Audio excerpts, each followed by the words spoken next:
This podcast is brought to you by the Association for Coaching, a leading international professional body advancing coaching in business and society worldwide. I'm your host, Felicity Dwyer.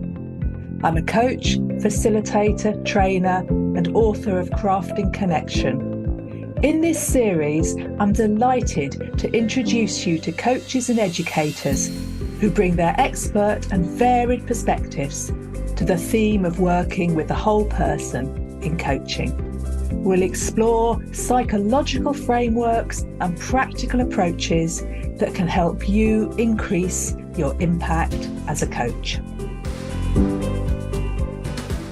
In this episode with Marian Way, we discuss clean language. What is it, and how can it be used in the coaching context? We explore how a coach can help a client to move from words and concepts to embodied metaphors, and how this approach has the power to facilitate emergent change. She's the author of Clean Approaches for Coaches and co-author of Insights in Space. Marian also offers some top tips for coaches who want to experiment with clean approaches. I've trained in the past with Marian. I've experienced the power of clean language and metaphor in coaching myself. So I'm delighted to bring these ideas to you in the episode. I hope you enjoy listening. Thank you. Before we start our conversation, is there anything else that you would like listeners to know about you? No, I don't think so. I think that's lovely. Thank you, Felicity. Thank you, Marian. Well, you're so welcome. And we're going to talk about clean language and applications for coaches. So my first question, what is clean language? Clean language is clean language within coaching is a way of asking people about what's going on for them without adding in your own inferences, ideas, judgments, thoughts of any kind, apart from what's already there in their own language and within some questions that have been cleaned of those assumptions as far as that's possible. So the questions are very, very simple. So things like, is there anything else about such and such? What kind of, then what happens? And so on. And they accept what the person has said, and they're an invitation for them to extend their thinking around the words and the gestures and maybe other things they're doing with their body to kind of notice them and think more about what that means, what's going on for them around that concept or that metaphor or that idea. Thank you. So clean language, it's a way of using language. That's cleaned of assumptions. So you can ask questions without bringing in your own inferences or ideas. Instead, you're accepting the client's language, and you spoke about their gestures and helping them to notice their own thinking, their own body language, and extend their thinking. A bit like you're doing now. Thank you. And you also mentioned the use of metaphor. And can you say, anything more about metaphor? Is there anything more about metaphor in the coaching context? Yeah. So the clean language itself is completely neutral. It's only when you drop it into a context like coaching that it starts to have any kind of directionality. And the directionality is brought by the coach, the client, and so on together. So one of the things as a coach that you might focus on are the metaphors that people use quite naturally when they're speaking in an everyday context. They might say things like, I'm banging my head up against a brick wall. I'm thinking about the next way forward. Things like that people are talking about. And generally, in ordinary conversation, we might pass those over as figures of speech. And we might paraphrase them or just kind of take in the general gist of what someone is saying. And with a clean approach, if the context calls for it, then we might ask questions about that metaphor in order to develop it so that it has more of an embodied feeling about it. It becomes like a 3D representation in and around the client's body of what's going on for them. So if they're banging their head up against a brick wall, where is the brick wall? What kind of wall is it? How many times are they banging their head? Then what happens? So it's a bit like evolving a story from this quite natural use of metaphor, with the idea that that story, that metaphor, contains within it the essence of what is important and true for that person. And so it reveals things about their situation or about their outcome or whatever that can be really useful for them, that they weren't aware of until they unpicked the structure of their metaphorical thinking. So it's taking those metaphors perhaps more seriously or literally than you might do in everyday conversation.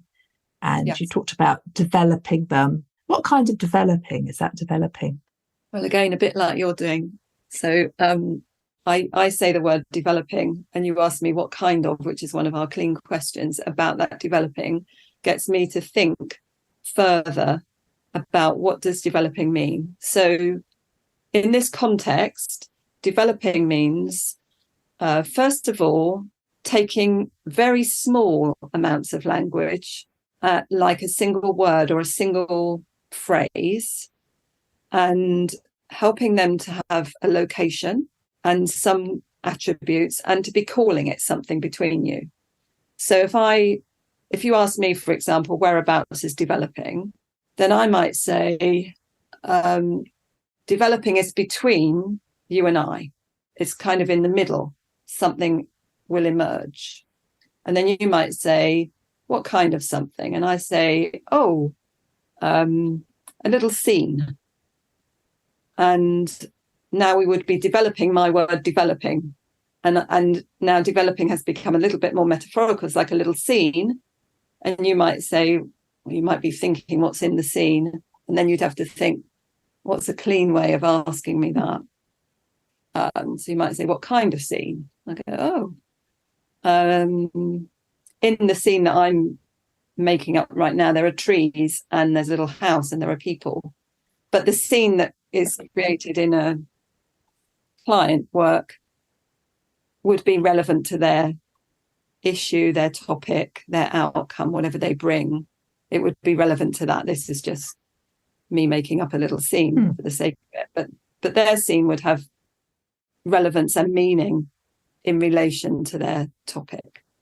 And it might not be a scene between people. It might be located inside their body. It might be a long distance away. But location is an important aspect of it. Where are these little pieces?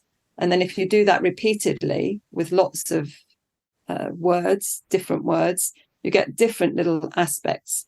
And then how do they all relate to one another? So you're building a bigger scene, as it were, a bigger structure that contains all this information, but is much more accessible now. So clean language helps you to access things that are often difficult to describe. Yeah, so you might take just a word, or you've talked about a gesture as well, and by asking the questions about it and keeping your own interpretations out, it seemed to make it much more tangible. Even in that little demo, it was a word, and then suddenly it became a scene, and it became, I started to feel I could see it and picture it. And making that more accessible. So thank you for that little sort of description or example of how clean language can help a client to develop, metaphors, or to make something more embodied or positioned in space. So bringing it back to coaching, why is this an effective and powerful approach? I know it can be, but can you take listeners through a little bit of the journey of how and why a coach may choose to use clean language in this way? Okay. So, let's talk about it from the point of view of the client to start with. So the thing is related to the clean part, if the coach is not adding in their own ideas, judgments, inferences, suggestions, or any of that stuff. And they're accepting everything you say and then helping you to extend that. Then the client soon kind of gets the message that this is up to them to figure it out, whatever needs figuring out. And that doesn't mean they have to sit there and rack their brains, because the figuring out is happening through these metaphors and how they relate to one another, and often at an unconscious level. So a few things in relation to that are that the client has to fall back on their own resources. And that's not as difficult as it sounds, because those resources are within those metaphors, those metaphor landscapes.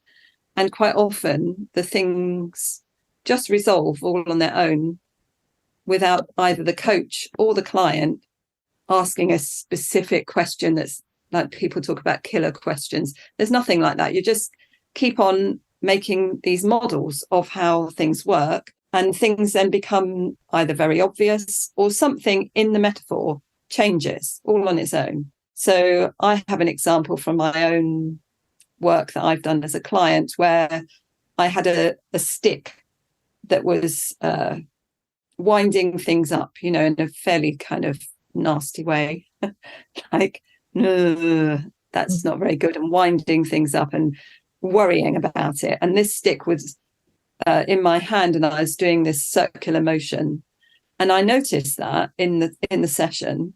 I was like, oh, but of course I noticed it because the coach asked me a question, but I was like, oh, there's this circular clockwise motion that I'm doing, and I wondered what will happen if I do it the other way around, make it anti-clockwise.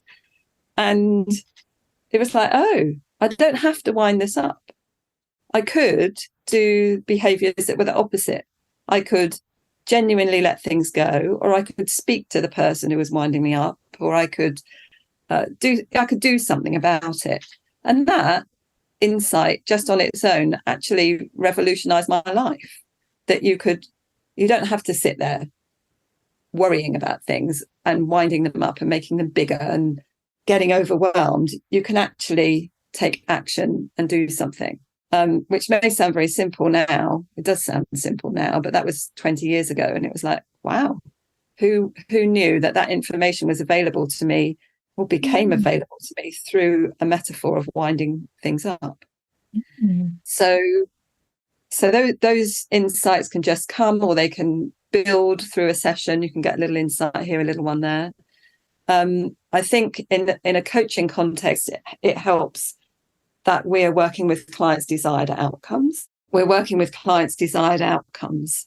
And so when we start the session, we ask the client, what would they like to have happen? And we take that as their outcome for the session. We might ask a little bit more to clarify that, but basically at the start of the session, we're finding out what their outcome is, as you are at the start of any kind of coaching session. And then we're using the words that they've spoken within that outcome to generate these landscapes. And so when you put that together, and with the idea of working with the metaphor and doing it cleanly, those three kind of line up so that you know for sure that what you're doing is absolutely on target for this person, using their language, their metaphors, and generally speaking, something new and different starts happening just by doing the modelling that we're talking about. Thank you. So something you spoke about, there's a few questions I'd like to ask in what you've just said, if that's okay.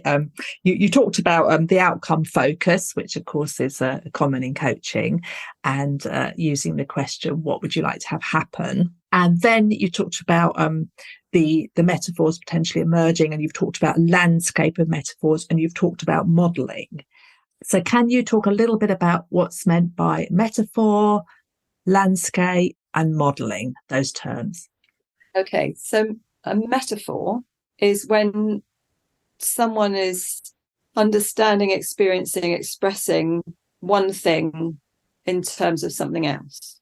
So, for example, if somebody talks about having a new career, that's just the way that we talk about what they're going to do with their life in terms of their work.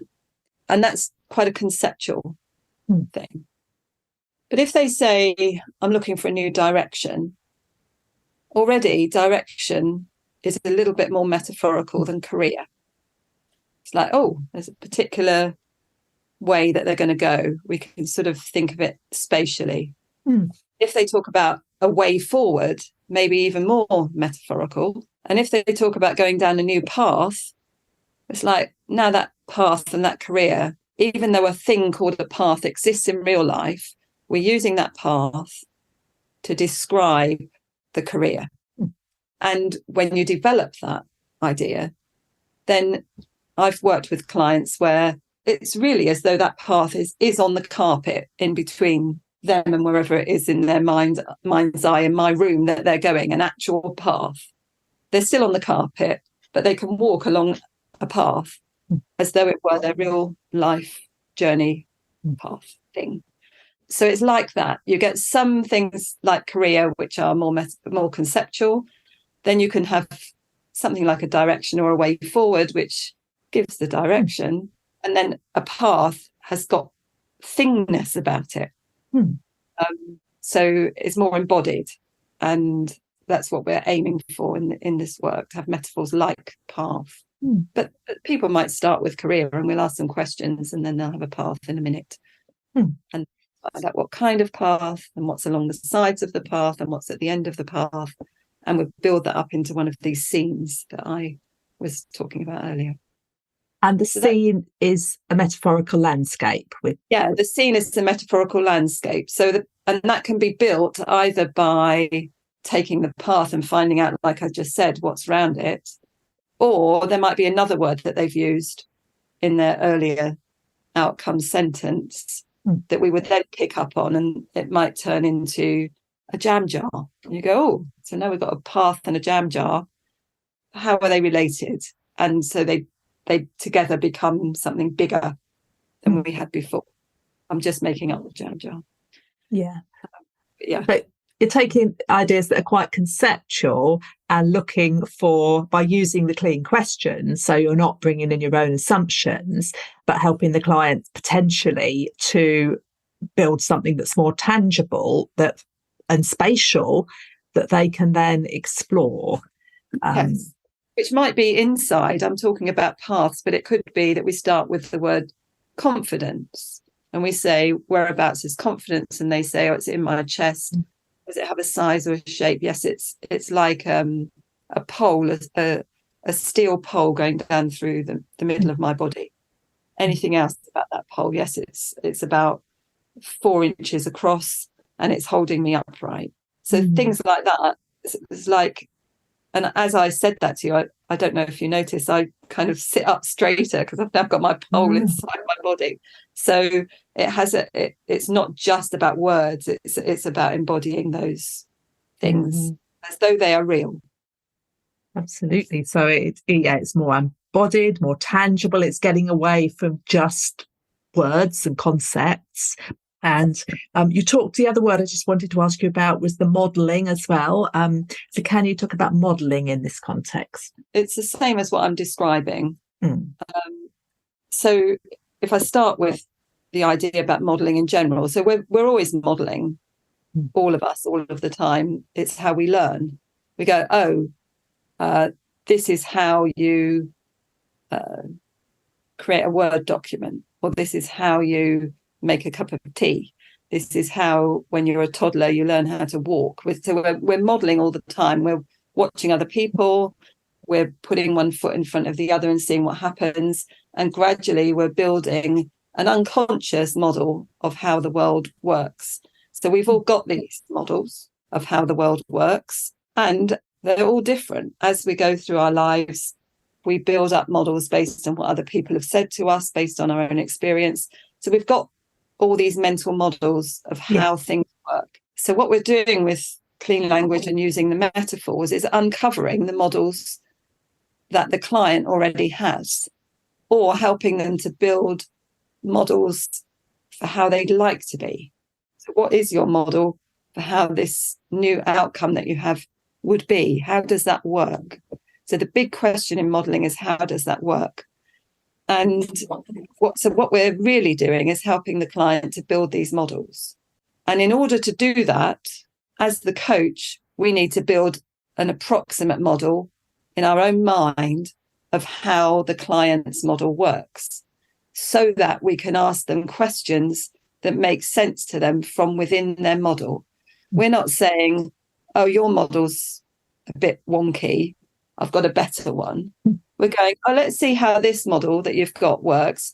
The client realizes it's a bit wonky, and then they plug the gap with some, I mean, they might put a plug in their wonky model, a metaphorical plug, and somehow that makes a difference to them in real life. So if you say somebody's got a model where they are juggling too many things, they're overwhelmed and they're juggling, and they've got all these plates and they're trying to keep them all up in the air and they're juggling like crazy, and you help them to uncover the model of how come they pick up another plate when they've already got 10 plates on the go, and they pick up another one, and how come they can't put that one down while they've got this one, and how come they've got to keep it all in the air. And you're helping them to figure out what kind of plates they are, what their hands are doing, how this whole thing works. And then from that, new insights, and because it's story-like, oh, they discover that plate can go down. Oh, now that plate can go down. Oh, now that plate can go down. And they can pile these plates up instead of they have to juggle them. And then they might notice what is the urge that gets them to pick one up again. And gradually they have control over their juggling metaphor. And because they've got that in their metaphor, then that control that they've got in their metaphor will carry on into their actual life. Because it's all happened at an unconscious level. And that juggling is a description of what they're up to. Now, later on, they have a resource. Oh, I've picked up another plate. Let me put it down before I start juggling 10 all over again. And that's what happens with me with this stick. Sometimes I forget and I start winding it up again. But on the whole, I'm like, oh, no, don't do that. Do this. It's a reminder. So as a coach, by modelling yourself, what your understanding or your best understanding of that moment is about the client's model, about asking questions that take yourself out of the picture as far as possible. You're helping the client to notice things that clearly are emerging from the subconscious in this model, whether that's images, whether that's gestures that are showing something of how you're representing internally. With the gestures, generally they happen first. So the gestures aren't later describing. It's like the hands are doing the actions before the words come. So sometimes if there are no words, you can actually ask questions directly of gestures. Because there's knowing there in the body. The body often knows before we've managed to turn this into a concept and a story. I know we talked a lot about outcomes, and you're always working with the client's desired outcome, and the client perhaps observing things that aren't working and might be able to shift something, and that can have effects in their lives, so it can impact their lives. So is there anything else about how this way of working helps a client to make changes in their lives? There probably is, that's not coming to mind right now. But I think earlier you mentioned a couple of my books.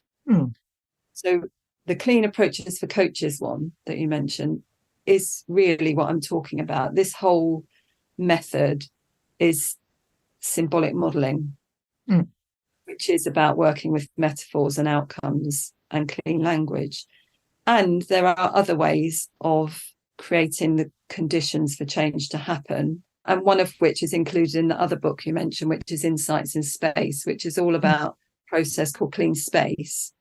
And in that process, we're not so much concentrating on the words people use, but on where they are in actual physical space. So we invite someone to have a topic or a desired outcome, to place it in the room, where they think it needs to be, and themselves in relation to that, and then to find different spaces in the room or the garden or wherever you are that are, again, it's this idea of separating out. So instead of separating out all little words into metaphors, we're now separating out the ideas into individual spaces and the perceptions that they can have about the topic from those different spaces. And so although that's not another thing about change within what I was talking about before, there isn't just one process. There are other clean processes, of which this is a major one, about utilizing space, which is actually very, very simple to do, both as a coach and a client, and which generates huge new perspectives and directions for people. Yeah.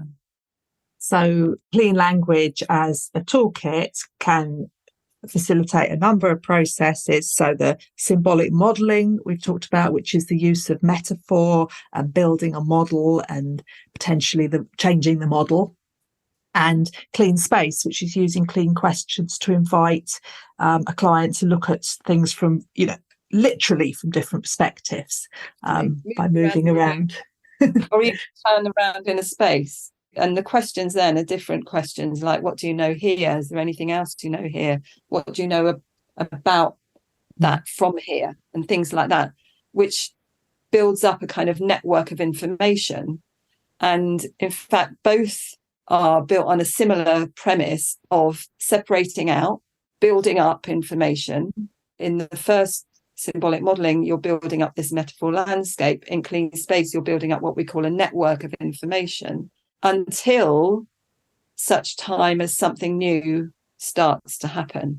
And that might be a change in the metaphor. Metaphor could move, or in clean space, people can suddenly see the whole configuration of their spaces and go, oh, this is like a bridge, or these spaces are relating in a different way, and new insights start to emerge relatively quickly, actually. So different things start happening. So insights can emerge and different things can start happening. Yes. And is there anything else about that? Only that we were talking earlier before the call about integration, and that the whole process starts out with this separation in both cases. And then when I say new insights emerge, new things start happening, it's like a pattern can become clear, or an intuition or a learning. That is what I would call integration, when kind of done the separating out and now something happens.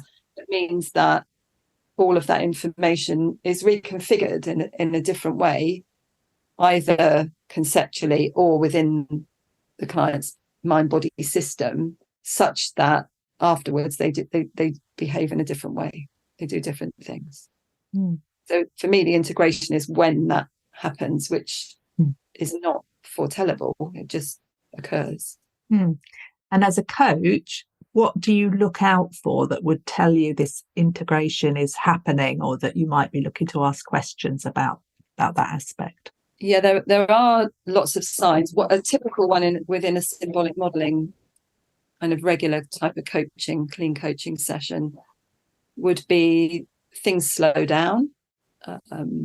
The client might start kind of looking somewhere else, kind of out of the window, and you think, oh, something's happening. Or all of a sudden, let me give you an example. I was working with someone who had a bird on their shoulder, and the bird wanted to fly away. It's a metaphorical bird, wanted to fly away somewhere quite distant. They got about halfway, and it wasn't going to go any further. And I start asking the client about this bird and how come it's not going further. And she said, oh, it wants to make sure that I'm okay, and it might have more resources for me before it flies. So what kind of resource? And she suddenly said, it's given me one of its talons to cut a rope, which was a rope that we had discussed earlier that was inside her and it needed to be cut, and there was no way of cutting it earlier on. But now this bird gave the means to cut the rope to make everything resolve. And so that wasn't the end of the session. That was part of what was happening, that this thing was changing rather than it was all of a sudden. But there's no way I could predict that bird was suddenly going to give the antler away before it flew off. So it can happen very suddenly, that something shifts, something changes, and the person, presumably that had a meaning for them in their real life that I don't actually really know about, but something shifted for them with this bird. So yeah, there are signs, but often it is spontaneous, just spontaneous. Thank you. I'm going to suggest, if you're willing now, that we might do a little demo for listeners. I have done some training with Marian. I have experienced this approach. It is hugely powerful. If you haven't come across it before, it is different. It's different to perhaps some other ways of working with metaphor, where a coach might insert a metaphor, suggest a metaphor. It all comes from the client, and it can provide insights. It can provide shifts that you might not find through other approaches. I do recommend this approach, and I think if you're willing, I think it'd be good for listeners to just get a sense of, just a very brief sense of how it might work if I play the client and you're willing to provide a little bit of theme coaching for me. That would be my pleasure. So, Felicity, what would you like to have happen? I would like, I've started on a little decluttering project, which is probably a 3-year project. I've built up a lot of clutter over the years, my husband's clutter, and I feel quite excited about it and motivated. I've made a good start, but I'd like to make sure that I keep up this momentum for what is a long-term project. So a decluttering project, 3 years, put up a lot of stuff, and now you want to keep up the momentum for the project. Yeah. So whereabouts is the momentum for the project?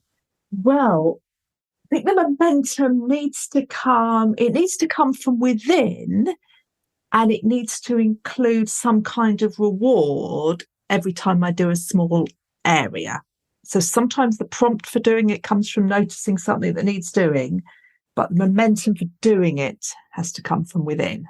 Whereabouts within does it need to come from? I've got the feeling it's coming from just under my ribs, so like my diaphragm sort of area. So that's where the impetus is. I'm sensing the impetus. So the impetus is just under your ribs. And does it have a size or a shape when it's there like that? It's at the front of my body. It's got a sort of upward feel to it. So size and shape, it's probably just extending a short distance, maybe just a few inches outside my body, inside and outside my body, more at the front of my body and down round to the sides. So it's at the front, it's got an upward feel, and it extends inwards and outwards a few inches. And is there anything else about that? It's quite good. I feel like I want to get off my chair and go and do some decluttering. So it's like quite a positive sensation. Yeah. So it's good, and you want to get off your chair. Yeah. It's positive, and it's in the front, upward feel. Yeah. And it extends a few inches inside and outside. And so and it has an upward feel. That's front and upward, like what?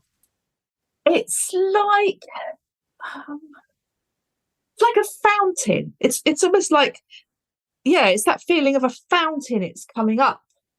Yeah, and now I can feel it growing a little bit, and it's almost like the I'm not sure if it's water. But it's that fountain, and it's extending almost up to my shoulders and up my hands. Like my hands want to go and do the job. So it's like a fountain. It's growing, and it's upwards and shoulders and hands, and you want to go and do the job. Get off the chair. And it's not sure if it's water. So what kind of fountain is it? Fountain. It's like a kind of glittery, not glitter because that would be messy, but it's like a kind of glittery water that isn't really wet, but it's sparkly. The glittery, sparkly water that's not really wet, and that's coming up into your shoulders and your hands. And then what happens when that glittery?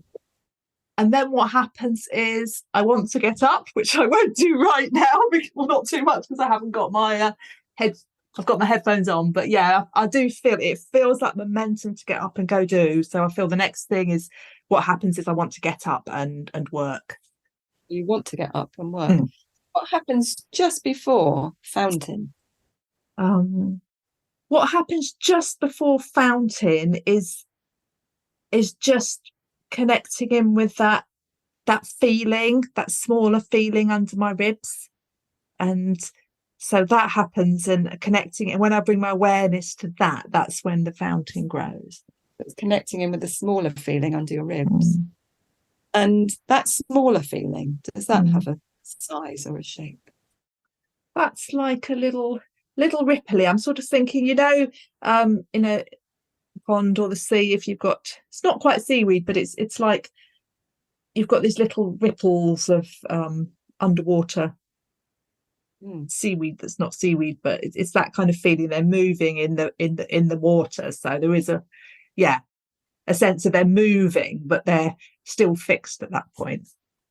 They're moving but still fixed at that point, like seaweedy ripples in the water.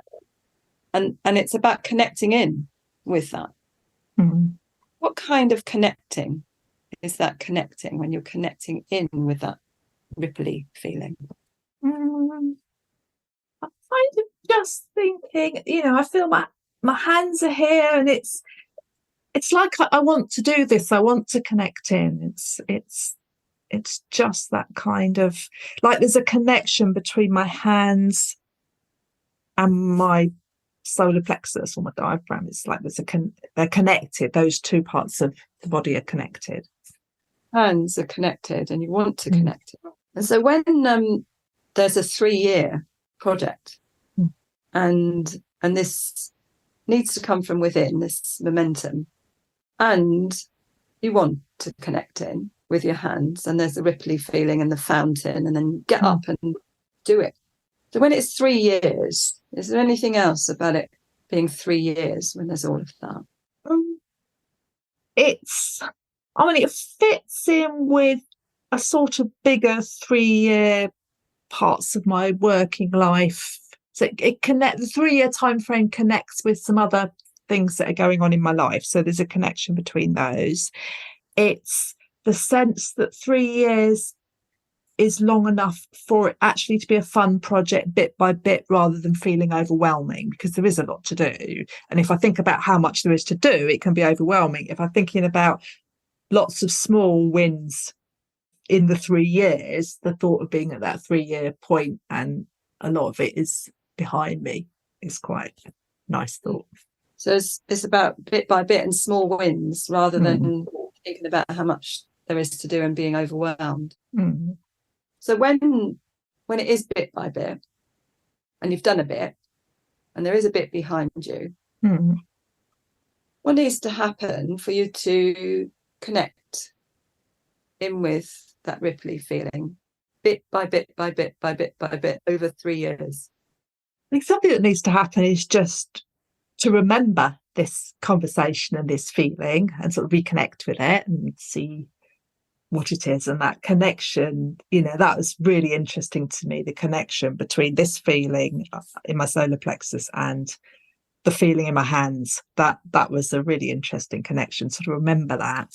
And then I've got a little bit of excitement. So it's like, an exciting little project, thinking about it as an exciting project. And and have little rewards. Like I just did my jeans sort of cupboard today, and when I opened the door, the jeans were nicely in pile rather than falling out, and some of them were in a charity shop bag. So it's almost like when I open, I think, oh, that's nice. So kind of constantly give myself little reminders of what I've done. So little reminders of what you've done, and remember this feeling and this wanting to connect this up. And so what needs to happen? What needs to happen is later today, while this is still fresh in my mind, I need to do another little bit, and I need to sort of get a little habit, if you like, or a little tiny habit of just connecting this feeling and remembering that this is actually an exciting project. So just, while this is still fresh, build that little bit of a habit of connecting in with that feeling. Okay, so while it's still fresh today, start building that habit and connect with that feeling. Yeah. And then what happens after today? And then what happens is, hopefully, I keep the momentum going and it becomes just a regular positive thing that I get enjoyment from. So I get where I want to get, which is this clutter-free home, but it's been something that's given me enjoyment along the way. So hopefully that happens. Anything else about that hopefully?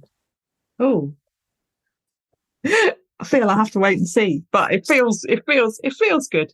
Hopefully hopefully is just, I think, this thing that I'm excited to see in a week's time or a month's time, what the impact has been of this little session with you. And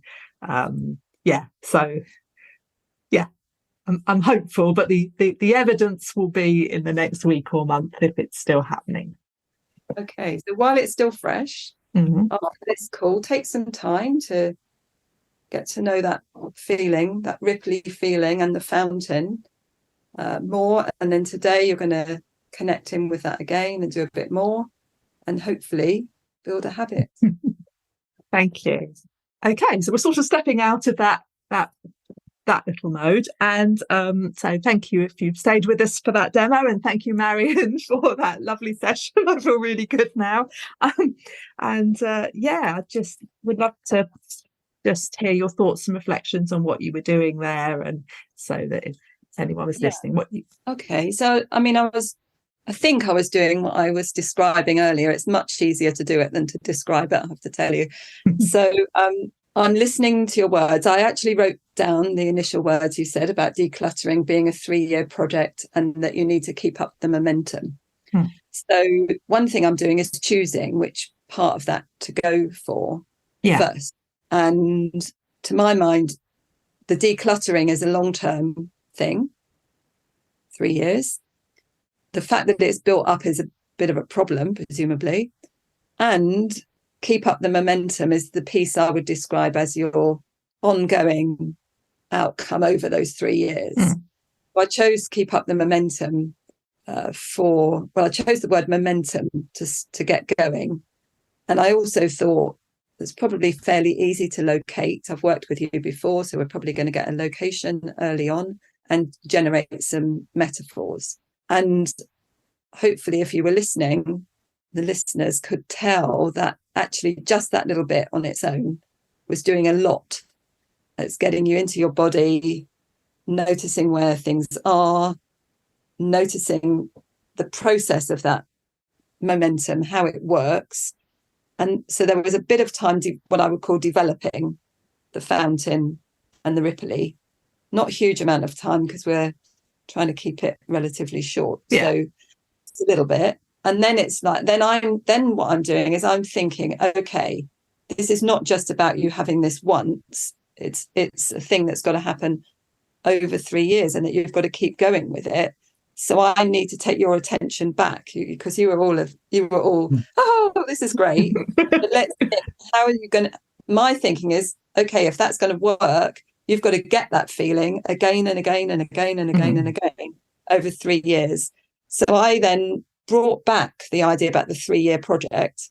And I don't know what question I asked, probably, is there anything else? Because I'm looking for some more words that's going to let me draw to your attention the fact that it's on. And you said it's bit by bit. So I think, okay, that bit by bit is now the words I'm going to use to get you to think about doing this again and again and again over the 3 years. And I ask you questions like, so what needs to happen? So that you're thinking more long term now than the short term. We've got this today. And I was trying to keep the whole thing brief at the same time. Thank you. A normal session might be an hour or an hour and a half. for this to unfold, and it's usually more complex than that. Yeah, it was delightfully easy. Thank you. But I tried to pick a topic that wasn't going to get too lost in the weeds with it. But it was just, for me, it was yet again an experience of, even in just that very few minutes, I experienced a different sensations, ideas, something quite powerful just coming out of that very, very short experience. And you mentioned this earlier, but that whereabouts, or where is something, when you start to give something a location, it's so powerful. It's no longer just a word once you start to put it somewhere and embody it a bit more. And I think listeners might be thinking, because we have a lot of people on all sorts of events that we run who say, oh, I can't ask somebody where is momentum. That is just a weird question. And it is a weird question. So on top of that, if you're working with someone who hasn't done this before, you need to calibrate, and you need to do things you do in any kind of coaching before you ask that. I wouldn't ask whereabouts is momentum of a client who I'd never met before as the first question, because they would be like, what is that? So there's listening. You asked about signs that change might happen, but there's also signs that a client might be ready to go into their metaphors. So for example, some clients speak more metaphorically than others in the first place. So those clients, it's generally easy. Other clients who've got more conceptual framework, I might spend a long time asking them still clean questions and still modeling, but not overtly going to the metaphor until they might say, I remember a chap years ago who is like, I think I asked him a where question and got a funny look. So I stepped back from that and kept going with whatever he was talking about. And then a bit later on, he said, oh, such and such is in my head and such in my heart. And I'm like, okay, now whereabouts in your head, whereabouts in your heart? We're ready now to go into that metaphor, because he had described locations for things, which is very general. People do that, but there's something about calibrating and waiting, not rushing in with I'm a clean coach and I'm going to grab every metaphor before you can blink. That isn't what it's about. It's really about listening, paying really good attention to the words. I mean, even in that little thing, I don't know whether you remember, but you said, I need to keep up the momentum. And keep up, there's an inference in that you already have it. And then when I asked you about momentum, you said it needs to come from within, which suggests that you don't already have it. So I'm like scrubbing out the first idea. Okay, perhaps she hasn't already got it. We need to create it from within. So whereabouts within? But you see, there's nuances within the language that you have to keep up with in order to be a good modeler, in order to stay in the same wavelength as the client and not try to ask clean questions about things they don't know about yet. Because all you can do is go next to what they do know. And the highest value in my mind of or the thing that you need to hold in mind the most when you're asking clean questions and choosing clean questions is, what is a question that this person will be able to answer, rather than go, I don't know what you mean. We're trying to ask questions that people can answer. And there's real skill to that, Marian. In a minute, we'll go on to how people can learn more about you and your work, or learn more about clean language in coaching.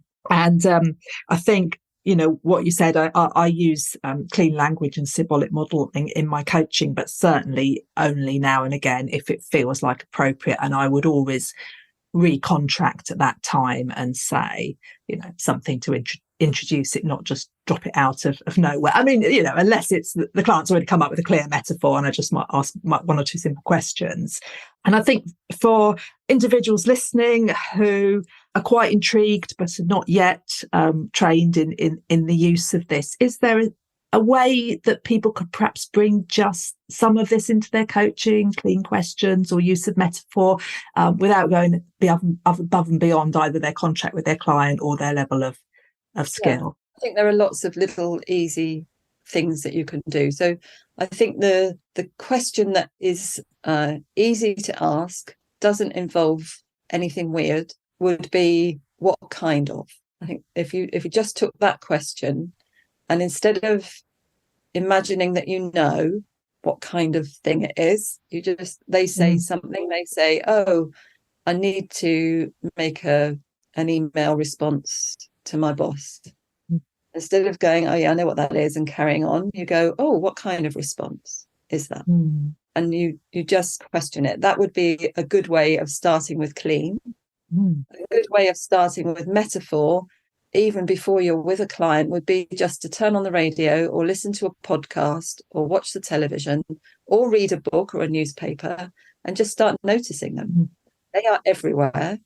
There is research that's been done to suggest that we use on average 6 metaphors a minute.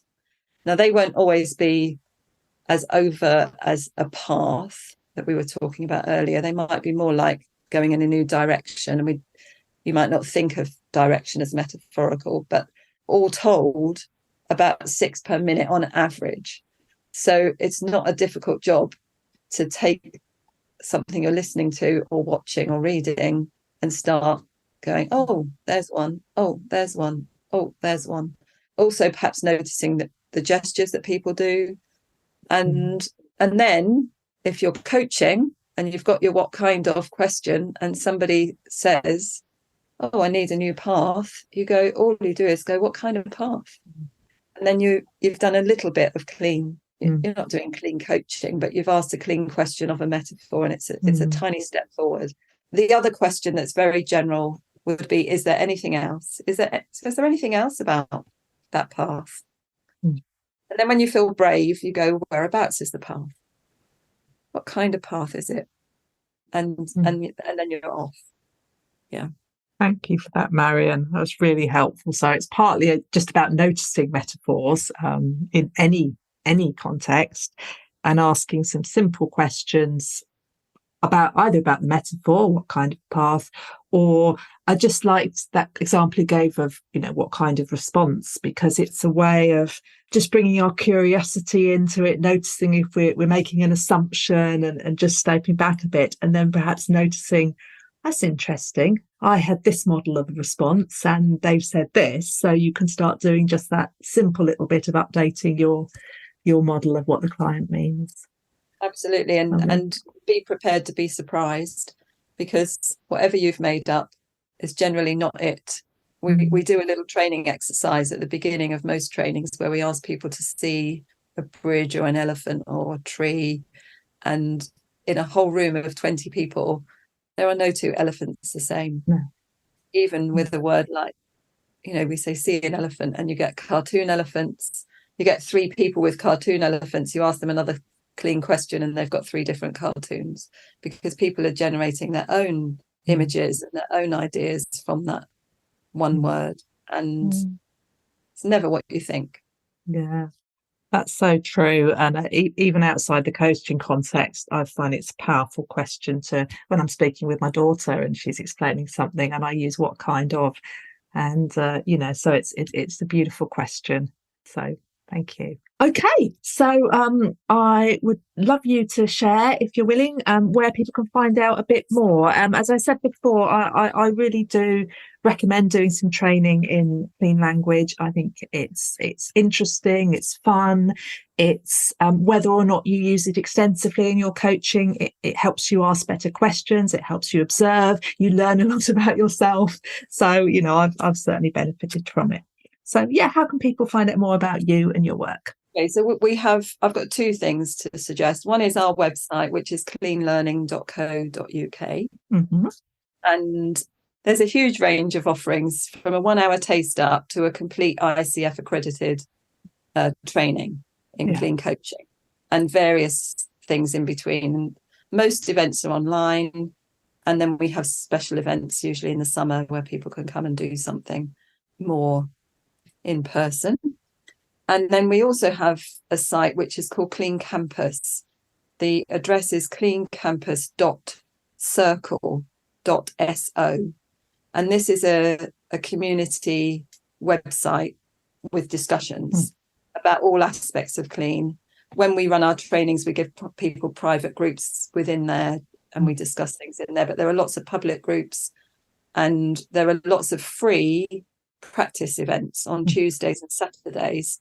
And anybody is welcome, because even if you don't know any clean as yet, you can come and practice being a client for somebody and make them very happy. So the Clean Campus is the place to go to kind of join in, and it's completely free to belong to that and to find out what's going on, to meet other people and ask lots of questions.